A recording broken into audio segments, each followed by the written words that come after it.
It's clear to so many people that the people who are suffering economically on the right and the left kind of have the same issue. Right. And yet they're still pinned against each other and not necessarily against that 1% or that 10%. Not that anybody should be against each other. What I'm saying is it seems that they have more in common than they may have not in common. So why is there so much I think strife? the reason for the strife is that there's so much money in politics.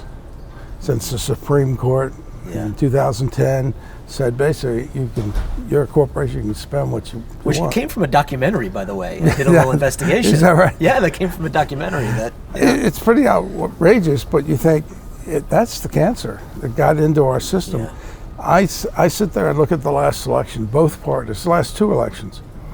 Both parties bragged when a billionaire, and I'm not against billionaires. I think everyone should be take a try and become a billionaire, come up with your better idea for something. But the idea that the parties brag, oh, we just got a $20 million campaign contribution from a billionaire who owns this big company, and both parties, there's no shame in it now. And you say, wait a minute, aren't there strings attached to that? And aren't the strings going to be that if you are a large corporation in a field that you will, because you have this government connection, that competitors are not going to have the same advantage? And once you start looking at where the money is going and how it's influencing, it's going to the big versus the small. I mean, the Goliath always wins. Look at drug costs. I mean, you invest this money in developing a drug and you get 16-year patent, but suddenly there's the drug company lobbyists, suddenly they're able to extend the patent. So what does that do? It raises drug costs. But that's happening throughout the economy.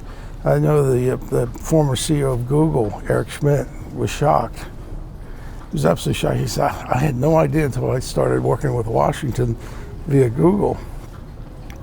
The lobbyists write the legislation, And so if you are starting out, I mean, there are people I know that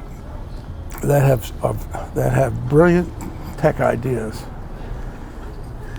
But entrepreneurship, an entrepreneurial economy is very Darwinian. It's got winners and losers, and you think you're on top, and then somebody builds a better mousetrap, and suddenly you're affected. Well, he said, I mean, you have this system where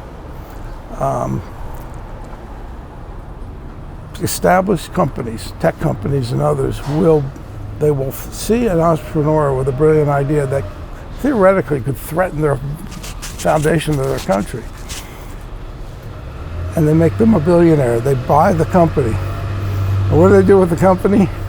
They kill it because they don't want that threat. Well, that's not the kind of market system that Adam Smith and all the other founders of modern day capitalism envisioned that you would have. But it really is there's a corruption there. It's a tolerance of the pursuit of money. People come to Washington to do good, and they leave doing good for themselves.